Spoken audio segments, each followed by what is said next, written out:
영육간에 여러분이 늘 강건하며 마음껏 하나님께 감사하고 찬양하기를 원하면서 여러분으로 인해서 참 고통스러울 때는 어느 때인가 하면 여러분의 몸이 참 아플 때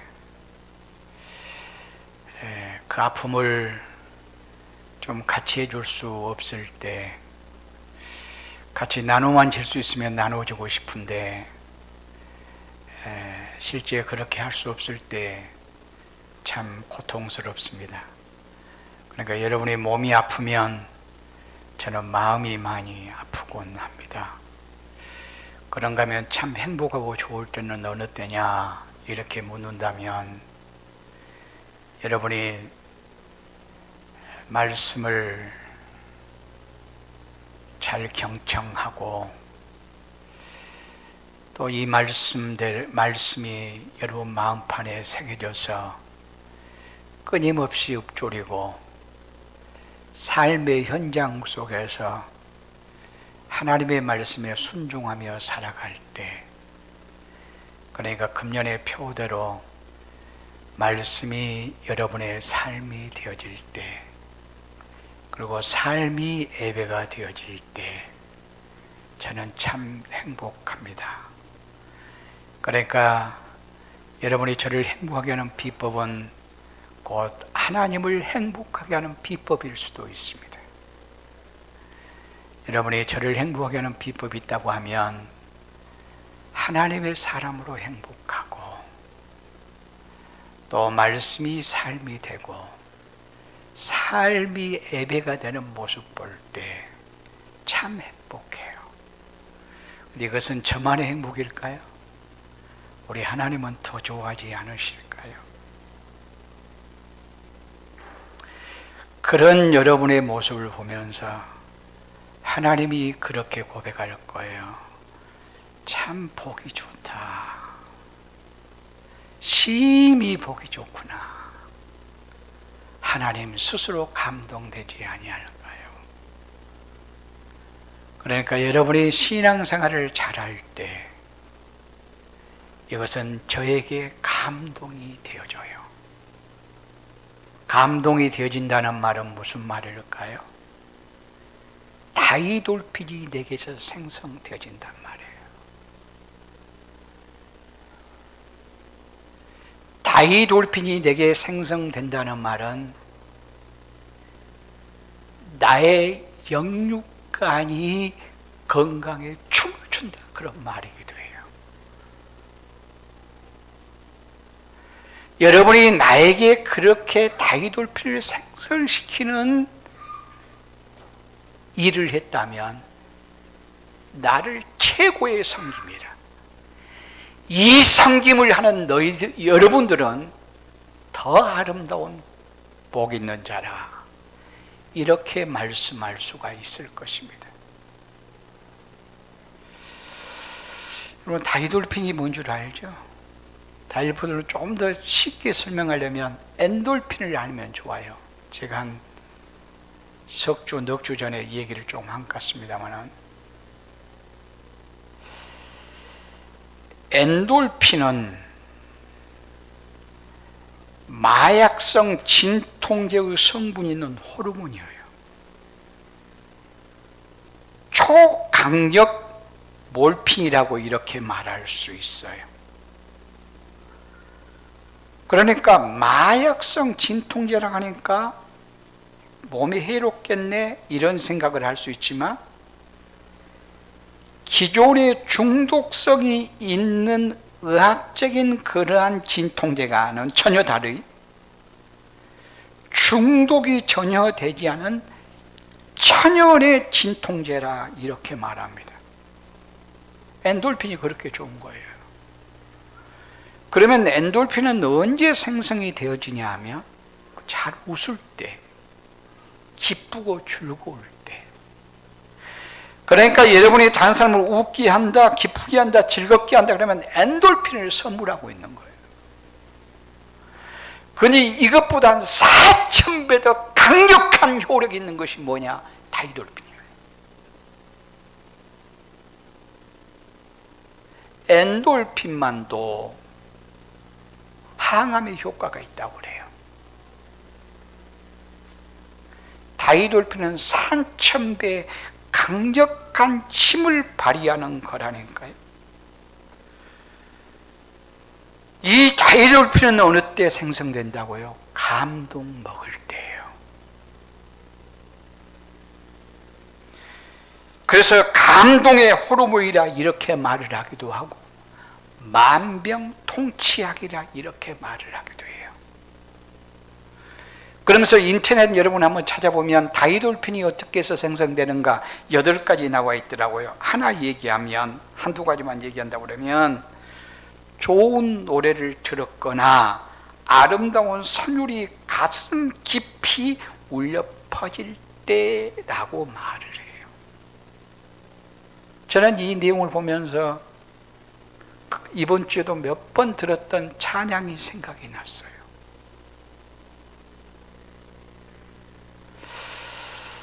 제가 이제까지 많은 찬양을 들어보았고 많이 불러보았지만 한 3년 전쯤에 서팀으로 가서 정말 어떻게 이런 곳에 사람이 살 수 있지? 그런 곳에 밤에 들어갔어요. 불빛도 없이, 전기불도 없고 불빛도 없이 캄캄한 데서 우리를 환영하면서 나의 피난처 예수 찬양을 하는데요, 이건 천상의 음악 소리였어요. 막 감동이 오는데요, 감당할 수 없을 만큼.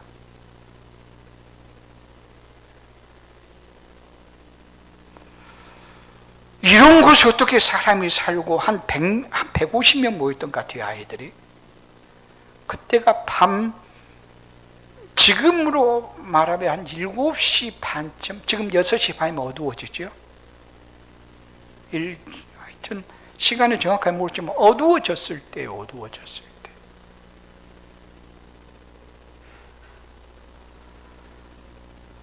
그때 그들이 부르는 나의 피난처 예수, 천상의 음악 소리였어요. 이야, 이때 바로 다이돌핀이 생성되구나. 근데 오늘 본문의 말씀, 이 말씀 들으면 다이돌핀이 막 생성되어지는 말씀이에요. 오늘 제목의 말씀은 만나를 주신 하나님이에요.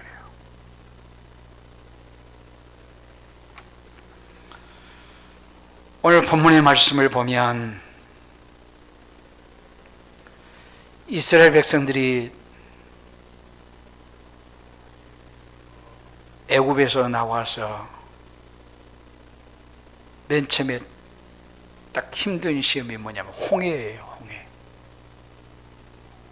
홍해를 육지같이 건너게 되어져요. 그 다음에 이들에게 마실 물이 없을 때 마라에서 쓴물이 단물로 변해요. 그리고 오늘 세 번째 사건, 만나의 사건이에요. 이 광야에서 경험했던 이럴 때마다 이들은 엄청난 감동을 먹습니다. 오늘 본문의 말씀을 보면 아침에 일찍이 광야에 나가보니 광야 온 지면에 지금까지 들어보지도 못했고 보지도 못했던 사건이 벌어졌어요. 작고 둥글며 서리 같은 것들이 온 누리에 가득 차 있었습니다. 이들은 한 번도 들어보지도 보지도 못했거든요. 그래서 서로 얼굴을 보면서 묻습니다. 이건 뭐야? 이건 뭐지? 이건 뭐야? 그때 모세가 하나님께서 우리에게 주신 양식이라.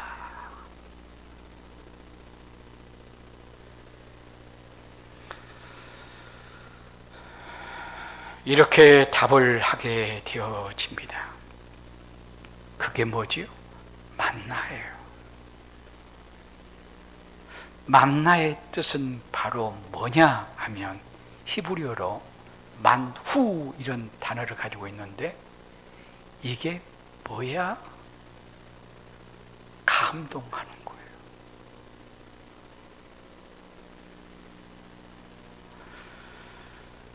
그러니까 하늘을 쳐다보면서 이건 뭐지? 웬 은혜야? 깜짝깜짝 놀라는 하나님의 신비한 기적에 감동되어지는 사건이라.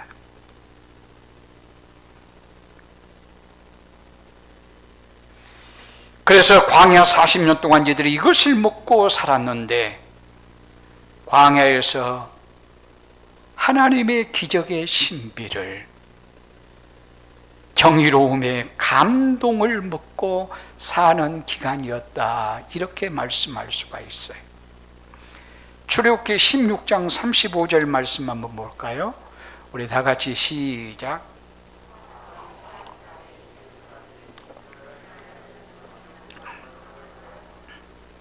곧 가나안 땅 접경에 이르기까지 그들이 만나를 먹었더라. 그들이 만나를 먹었다. 만나를 먹었다. 몇 년 동안이요? 40년 동안. 어디에서요? 광야에서. 그러면서 봐봐요. 다시 한번 띄워봐요. 사람이 사는 땅에 이르기까지 라고 말해요. 이 말씀 유심히 잘 보세요. 사람이 사는 땅에 이르기까지. 사람이 사는 땅은 어디죠? 여러분, 여기 말씀 속에서 사람이 사는 땅에 이르기까지 40년 동안 만나를 먹었더라 했는데, 사람이 사는 땅이 어디예요? 가나안이에요. 이 말은 무슨 말이죠? 광야는 어떤 곳이라? 사람이 살 수 없는 곳이야, 그런 말씀이에요. 사람이 살 수 없는 곳, 단 하루도 살 수 없는 곳, 한 달, 1년, 4년이 아니라 40년 동안 사람이 살 수 없는 곳, 광야라.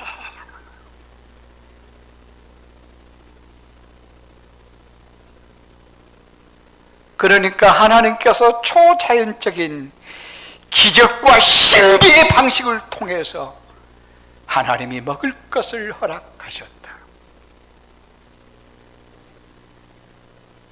완전히 경이로움에 사로잡혀 버렸죠.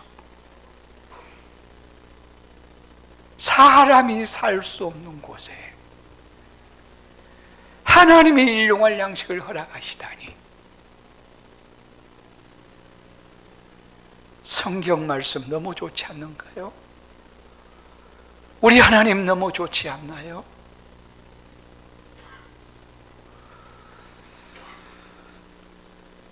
가장 척박한 땅, 사람이 살 수 없는 곳에 가장 은혜롭게 먹을 걱정 없이, 입을 걱정 없이 사셨더라.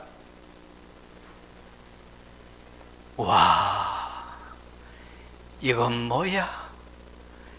끊임없이 감동의 연속을 먹고 이들은 살았다. 이렇게 말씀할 수가 있을 겁니다. 광야에서 40년 동안 양식을 주시며 공급하신 분은 오직 하나님만이 하실 수 있으시다. 신명기 2장 7절 말씀 한번 또 보실까요? 다 같이 시작. 네 하나님 여호와께서 내가 하는 모든 일에 내게 복을 주시고 내가 이 큰 광야에 두루 다님을 알고 내 하나님 여호와께서 이 40년 동안을 너와 함께 하셨으므로 내게 부족함이 없었다. 네게 부족함이 없었다. 왜? 하나님이 그들과 함께 하심으로 어디에서? 광야에서 몇 년 동안? 40년 동안 부족함이 없었다. 왜? 하나님이 함께 하심으로 어디에서? 광야, 사람이 살 수 없는 광야에서 몇 년 동안? 40년 동안. 이곳이 어떤 곳이에요? 광야예요. 광야인데 어떻게 해석해야 맞지요? 하나님의 나라 천국이었다. 하나님의 나라 천국이었다. 우리가 이 세상에 문화적인 혜택은 많이 받지만, 엄청나게 좋은 세상에 살고 있지만, 신앙의 눈으로 보면 우리는 이 세상은 광야의 나그네와 같은 우리라고 이렇게 말씀할 수 있어요. 우리는 세상의 문화에 부족함이 없어요. 이런 고백보다 광야의 나그네 같지만 하나님이 함께 하심으로 부족함이 없어요. 이런 고백으로 나가는 우리가 되어야 돼요. 이들은 광야에서 날마다 경이로움을, 신비로움을, 놀라움을, 새로움을 거듭거듭 고백하며 살았다. 그렇게 살아야 된다.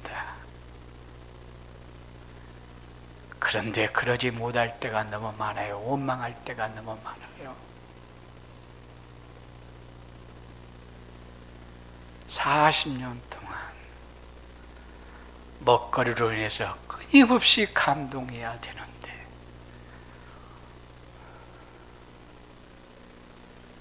이 말씀 조금 적용해 볼까요? 여러분, 식탁을 대하면서 감동이 돼요, 안 돼요?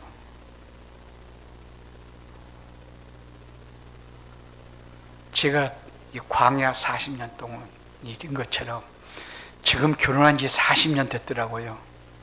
이번 주에 설교 준비하면서 적용 많이 했네요. 결혼한 지 40년 됐어요. 그런데 제가 음식 먹을 때마다 감동해요. 근데 음식의 맛은 어디에서 나오죠? 음식을 만드는 자에게서 나오는가요? 음식을 먹는 자에게서 나오는가요? 이렇게 하면 일반적으로는 음식을 맛있게 만드는 자에게서 맛이 나오지, 그러나 그 말이 맞을까요? 그렇지 않아요. 저를 보면 그렇지 않는 것 같아요. 제 아내가 음식을 맛있게 만들어서 내가 감동되기보다 내가 스스로 감동해요. 그래서 음식의 맛은 음식을 만드는 자에게서 나오는 것이 아니고 먹는 자에게서 나온다. 먹는 자의 어디에서 나올까요? 먹는 자의 어디에서 맛이 나와요? 마음에서 나온다. 어떤 마음에서? 감사하는 마음에서. 그 마음은 어디에서 나와요? 감사하는 마음은 하나님께 기도했잖아요. 우리는 음식을 먹을 때마다 하나님 감사해요 하고 감사의 고백을 합니다. 거기에서 음식의 맛은 나와요. 내가 하나님께 감사의 기도를 했으면, 반찬 투정을 하면 안 돼요. 반찬 투정을 하면 이제까지 기도한 것을 무효화시키는 거예요. 나는 입술로만 기도했다는 외식의 표현이에요. 기도가 기도되려면 하나님 앞에 감사한 마음을 갖고 기도를 시작했으면,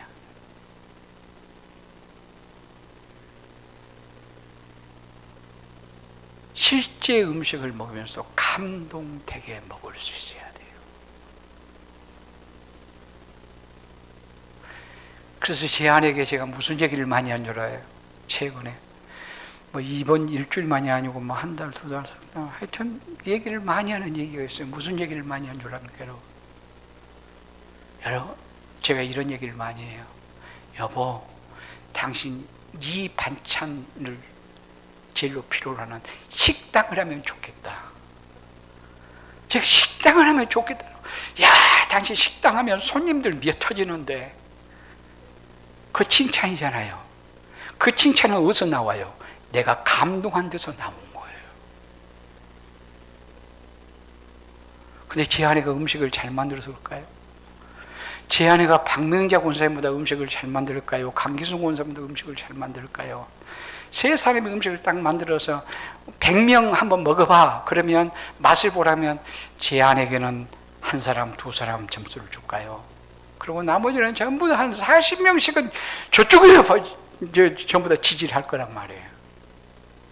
그러나 저에게 물어보면 제 아내가 제일로 잘 만들어요. 저에게 물어보면 그렇다고 틀렸다고 말할 수 없잖아요. 틀렸다고 말할 수 있냐고요.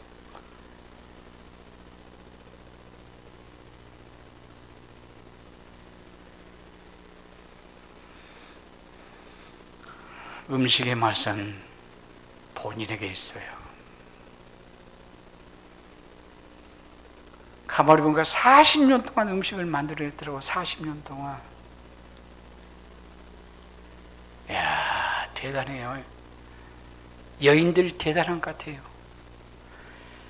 그런데 어느 때 추정해요. 이것이 뭐야? 이거 또 이거네. 또 이거 아침에도 먹었잖아. 그럴 수 없어요. 우리 반찬 투정하지 맙시다. 아내의 수고를 좀 인정해 줍시다. 음식의 맛 누구에게 있다? 자신에게 있다. 자신의 어디에? 마음에. 어떤 마음? 감사하는 마음. 하나님께 감사 기도했다. 기도대로 우리가 살자. 그러면 먹고 또 먹어도 감동되어진다. 저는 이거 하나 가지고 있어요. 제 아내가 만든 음식을 여러분들 좀 먹어봤으면 좋겠다. 그럴 기회가 있을까? 한 번만 아니라 자주 먹을 수 있으면 더 좋겠다. 그런 마음이 있을 만큼 내 스스로가 음식 먹을 때 감동한다니까요.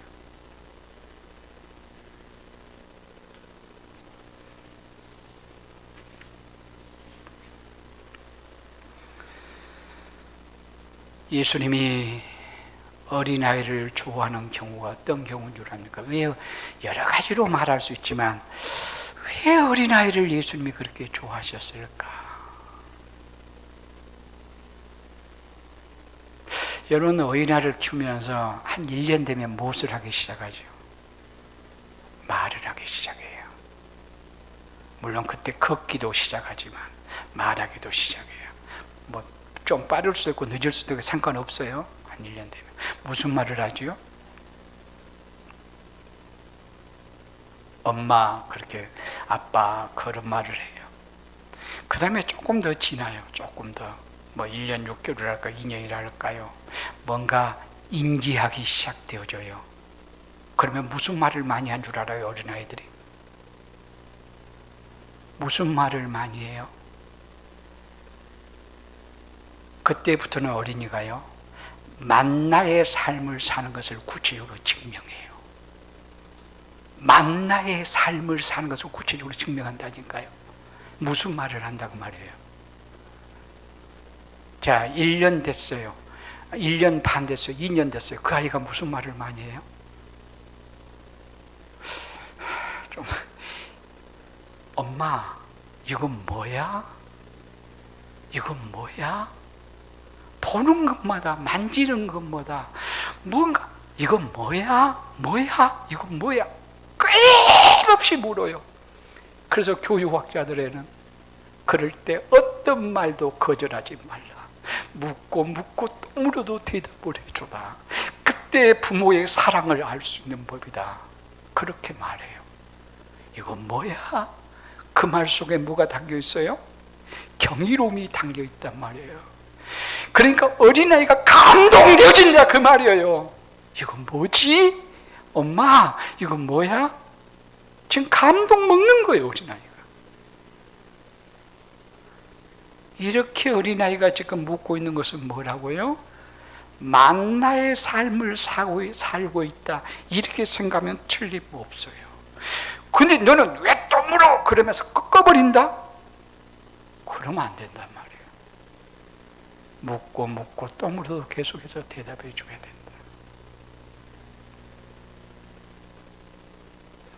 지금 경이로움을 표현하고 있는 거라 이렇게 말씀하고 있어요. 우리가 자연 만물을 보면서도 감탄할 수 있다면 그는 하나님의 형상으로서의 하나님 닮음이라 말할 수 있어요. 시편 19편 1절 말씀 한번 봐보세요. 다 같이 시작. 하늘이 하나님의 영광을 선포하고 궁창이 그의 손으로 하신 일을 나타내는도다. 하늘이 하나님의 영광을 선포한대요. 하나님이 하신 일을 드러내고 있대요. 자연의 모든 만물들을 보면서 하나님께서 하시는 그 일을, 하나님의 영광을 선포하는 것을 우리가 보고 느낄 수 있다면, 경이로움을, 감동되어짐을 우리가 알 수 있다면, 이게 바로 하나님의 형상으로서의 삶이라 이렇게 말씀할 수 있어요. 다이돌핀이 생성되는 두 번째, 아름다운 풍경에 압도되었을 때라고 말해요. 이럴 때 다이돌핀이 생성돼요.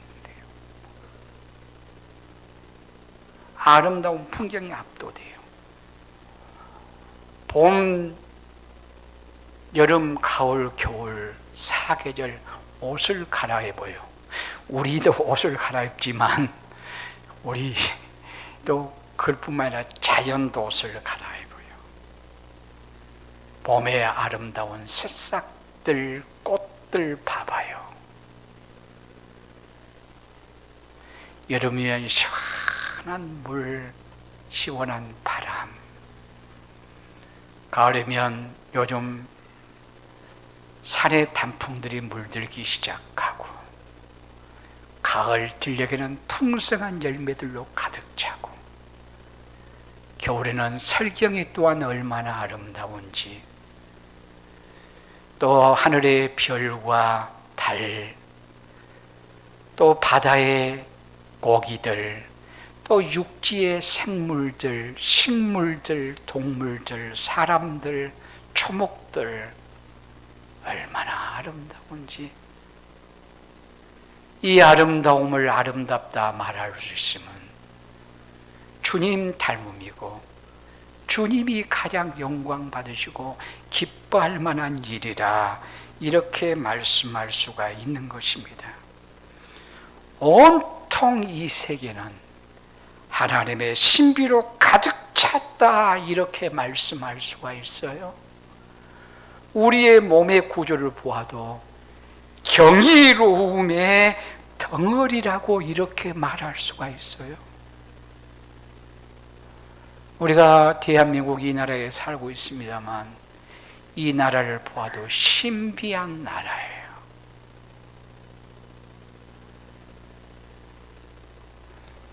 경제적으로, 문화적으로 여러 가지 면에서 우리나라가 전 세계에서 좀 제일 잘 살아요.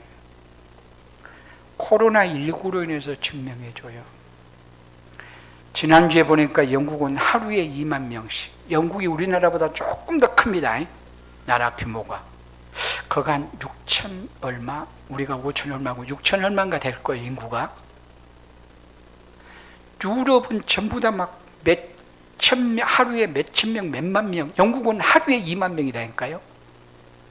코로나19 감염자가. 그런가 하면 미국 무너져 버리는 거 봐봐요. 그 나라가 선진국이 아니에요. 우리나라가 훨씬 선진국이에요. 근데 우리나라는 선진국이 될 만큼의 모든 조건이 굉장히 악조건이 돼요. 특별히 경제적으로 선진국이 되려고 하면 땅이 커야 돼요. 땅이. 근데 그리고 인구가 많아야 돼요. 인구가 최소한 1억은 돼야 된대요. 1억은. 근데 우리나라 땅으로 말하면 인구가 많아요. 우리나라 자체로 말하면. 우리나라 자체로 말하면 인구가 한 2천만 명 정도 돼야 돼요. 근데 5천이 넘잖아요. 5천이. 그러니까 땅에 비해서 인구 많죠? 이것이 굉장히 안 좋다 그 말이에요. 땅에 비해서 인구가 많아요. 또 인구가 많으려면 인구가 많으면 1억 이상이 돼야 되는데, 그러니까 땅이 커야 된단 말이에요. 땅이 커야 되고 인구가 1억 이상이 돼야 되고, 이거 조건이에요. 경제적으로 잘 살 수 있는 조건이 그런 거예요. 근데 그런 거 없어요. 우리는 땅은 좁지요. 인구는 자체는 많지만 전 세계적으로 인구가 많은 것이 경제적으로 잘 살 만큼 많지는 않지요. 그러니까 누가 봐도요, 우리나라는 세계에서 선진국 될 만한 조건이 없대요. 그러니까 이상대요. 이상해. 그런데 선교학자들은 뭐라고 말하죠? 그 원인이 어디에 있다고 한 줄 알아요? 선교에 있다. 선교학자들은 그렇게 말해요. 그건 저는 의미 있게 받고 싶어요. 하나님을 섬기는 하나님의 백성들이 있고, 또한 세계를 품는, 마음껏 주고 사랑하는 세계 각 나라 어느 곳인지 한국의 선교사가 안 가 있는 나라가 지금 없을 만큼 선교사가 가 있어요. 선교사의 선한 영향력이 돼요. 그래서 한국이 선진국 된 거다. 우리는 이런 나라에 살고 있어요.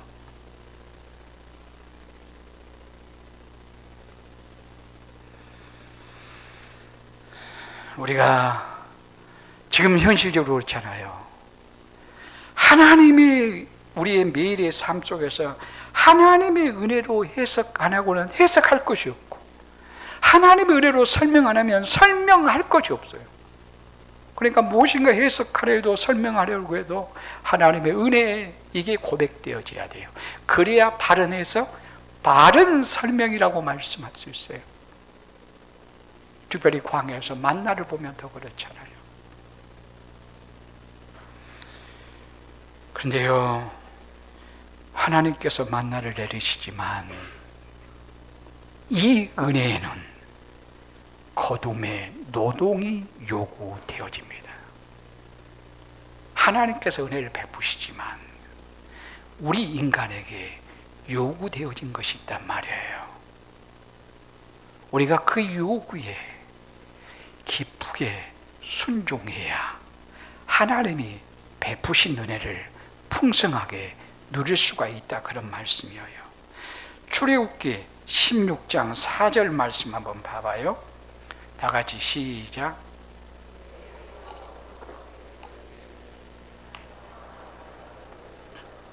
하늘에서 양식을 비같이 내리리니 백성이 나가서 일용할 것을 날마다 거둘 것이라.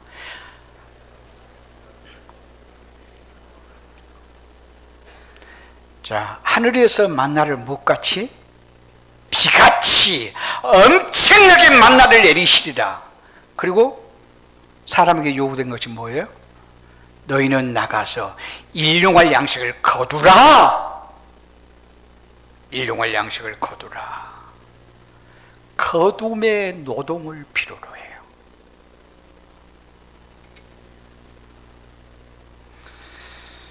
이들이 만나를 먹을 때 어떻게 먹었을까요? 민수기 11장 8절 말씀 보면 맷돌에 갈기도 하고 절구에 찝기도 하고 가마에 삶기도 하고 과자를 만들었으니 그 맛이 기름 섞은 과자맛 같더라. 과자맛 같다는 말은 굉장히 맛있게 만들어 먹었다 그 말이에요. 구운 것은 굽고 삶은 것은 삶고, 출애굽기 16장 23절에 그렇게 말씀하고 있어요. 그러니까 하나님께서 만나를 하늘에서 내려주시면 재능 발휘해서 음식을 맛있게 만들었다 그 말이에요. 이건 사람이 수고하도록 하나님이 하셨다 그 말이에요. 우리 강교수 목사님, 배추 가지고 반찬을 몇 가지 정도 만들어요? 한참 세봐야 되겠죠. 배추로 몇 가지나 만들까요? 배추로 제가 모르긴 몰라도 10가지 정도 만들지 않을까요? 누구의 손에 그것이 들려지냐에 따라서, 얼마나 음식에 대한 재능이 있느냐에 사람에 따라서, 어떤 사람은 2-3가지밖에 못 만들어요 이런 사람도 있고, 나는 10가지 만들어 그런 사람도 있어요. 맛도 다양하고요, 다양하고. 근데 하나님께서 재능 주셔서 수고할 수 있는 힘을 주셨다. 그러니까 인간의 노동의 수고를 요구하신다 그 말이에요. 창조주 하나님께서는 인간에게 무의도식하면서 아무것도 하지 아니하고 그저 앉아서 먹기만을 원하지를 않으셨어요. 맨 처음 에덴에서부터 그래요. 에덴에서 자연 속에 엄청난 가능성들을 하나님이 심어 놓으시고, 인간 아담에게, 하와에게 탁월한 지성을 주시고 재능 주셔서 자연 속에 심겨진 그런 가능성들을 계속해서 개발해 나가는 거예요. 퍼즐 맞추게 하는 거예요. 음식 만들어 가는 거예요. 이렇게 하나님께서 하게 하셨어요.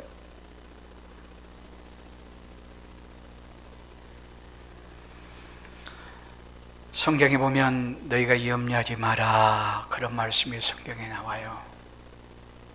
그런 말씀이 많이 나오는데, 특별히 마태복음 6장 26절 말씀 보면 이렇게 말씀이요. 다 같이 시작.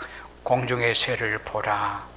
심지도 않고 거두지도 아니하고 창고에 모아들이지도 아니하되 너희 하늘 아버지께서 기르시나니 너희는 이것들보다 귀하지 아니하냐. 너 참 귀해. 누구보다 귀해? 새보다 훨씬 귀해. 새보다 네가 훨씬 귀하지 않냐. 근데 새는 누가 기르신다? 하나님이 기르신다. 새도 기르시거든 먹을 것을 허락하시거든 하물며 너희일까 보냐. 그런데 네가 왜 염려하고 있어? 그런데 여기 유심히 이 말씀 보세요. 어떤 새를 보라? 공중에 나를 새를 보라 말씀이에요. 나무 가지에서 졸고 있는 새를 봐라 이렇게 말하지 않아요. 나무에다가 집을 짓고 집안에서 편히 자고 있는 새를 봐라 그렇게 말하지도 않아요. 공중에 나는 새를 봐라. 공중에 새가 훨훨 날아다니고 있어요. 무엇하기 위해서 날아다니죠? 먹이를 찾고 있어요. 먹이를 찾아. 먹이를 찾는다는 말은 일한다 그 말이에요. 일한다. 일하는 새를 봐봐. 그러니까 하나님이 나를 사랑하시면 나는 일하지 않아도 가만히 있어도 하나님이 먹여주실 거야. 그렇게 하나님을 섬기라고 말하는 것이 아니라, 너 열심히 일해. 내가 건강 주었지 않니? 그럴 때 내가 너의 필요를 채우는 거야. 하늘에서 만나를 비같이 내리지만, 풍성하게 내리지만, 그것을 거두고 그것을 요리하고 이것은 인간에게 하도록 하나님이 그 힘을 주시고 하나님이 해서 먹도록 하셨단 말이에요. 그래서 의식주의 문제는 그저 내가 기도 열심히 하면, 하나님 사랑하면, 하나님 찬양 열심히 하고 교회당 열심히 다니면 하나님이 그냥 채워줘, 이게 신앙이라고 말하지를 않아요. 의식주의 문제는 우리의 땀 흘려 수고함을 요구해요. 땀 흘려 수고함이 하나님께서 우리의 의식주 문제 해결의 방식이라고 말씀해요. 하나님의 방식이라면 이것에 순종하는 것이 하나님을 섬기는 거예요. 그러니까 땀 흘려 수고 않고 그저 하나님이 내가 하나님 사랑하니까 기도하니까 주실 거야, 이건 하나님의 뜻에 거여가는 거예요. 곧 하나님 섬기지 않는 거예요. 하나님 섬기면 하나님께서 우리를 향하신 뜻이 뭐지? 그것 알아 순종하고 섬겨야죠.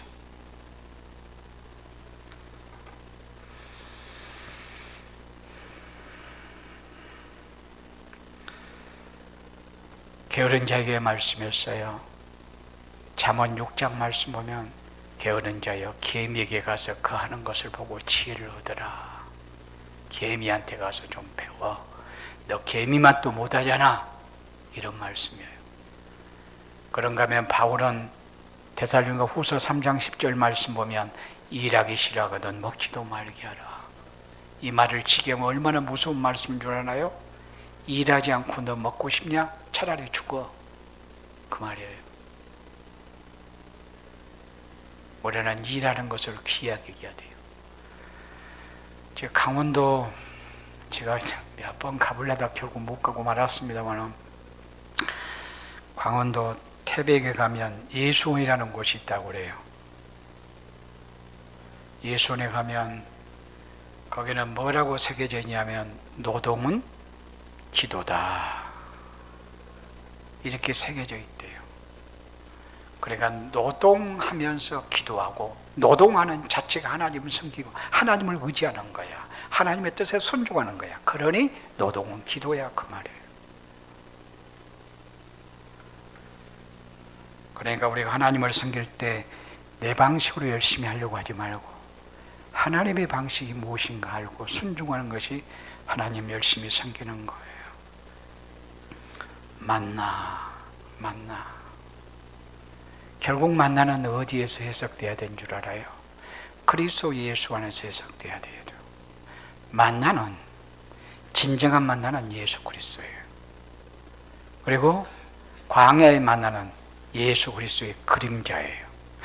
광야의 만나가 예수 그리스도의 그림자니 실체가 누구신가? 예수 그리스도예요.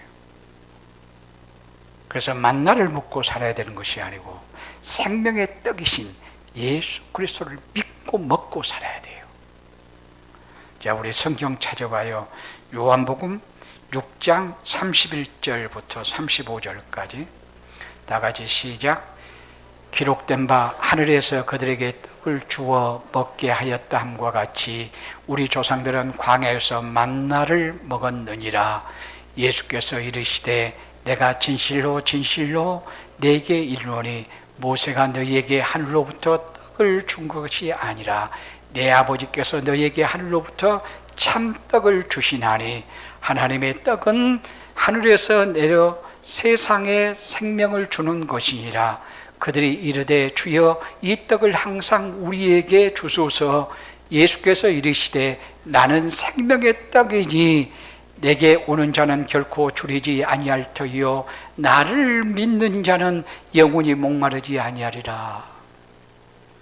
누가 생명의 떡이라고 말해요? 예수님. 나를, 그래, 예수님의 생명의 떡이라고 먹는다고 하는 것은 뭐예요? 믿는다. 믿는 것은 영원히 목마르지 아니하리라.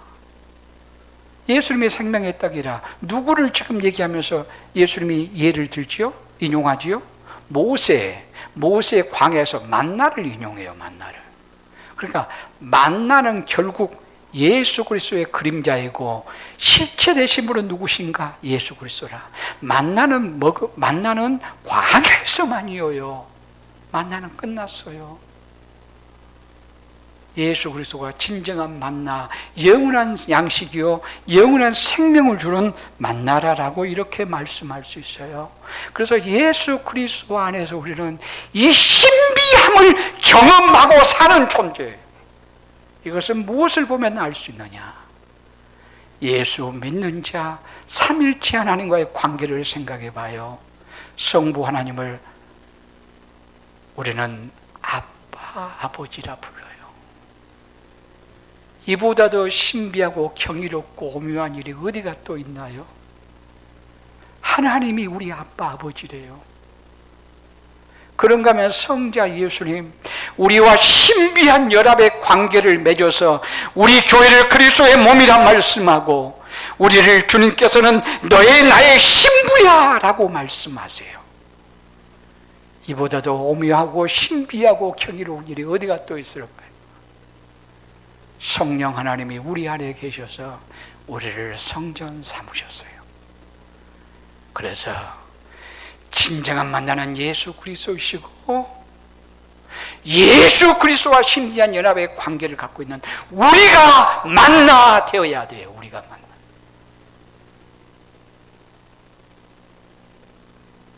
우리는 서로 서로에게 만나가 됐으면 좋겠어요.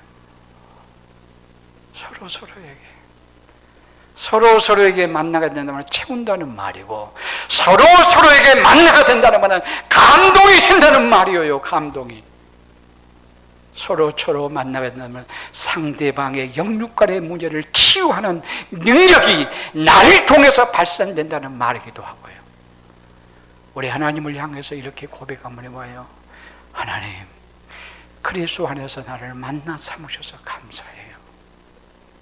하나님을 향해서 마음으로 고백해요. 그리스도 안에서 나를 만나 삼으셔서 감사해요. 그러면 내가 옆 사람에게 만나돼야 돼요. 이웃에게 만나돼야 돼요. 가족에게 만나돼야 돼요.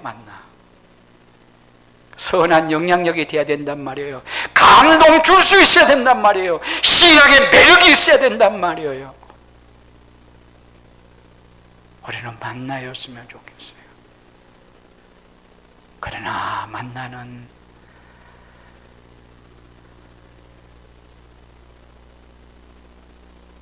영원히 존재하는 것이 아니고 만나를 주신 하나님이 영원하세요. 그래서 사람이 떡으로만 살 것이 아니요 만나로만 살 것이 아니요 오직 하나님의 말씀으로 살 것이라. 오직 하나님의 말씀으로 산다는 말은 만나를 주신 하나님으로 사는 거다, 이런 말씀이에요.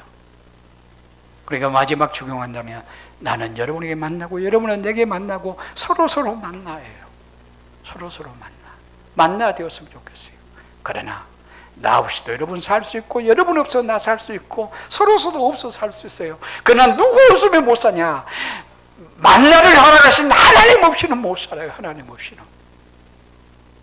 광야에서 만나 꼭 필요하지요. 그러나 만나게 만약에 없어도요, 하나님만 온전히 신뢰하면, 하나님만 계시면, 하나님만 함께 하시면 만나보다 더 좋은 것을 주실 거예요. 그러니 결국 마지막 결론은 하나님 없이는 못 살아요. 그러나 우리는 하나님 은혜 가운데 작은 만나의 역할을 할 수 있는 우리 모두가 되어줄 수 있기를 바랍니다. 기도하시겠습니다.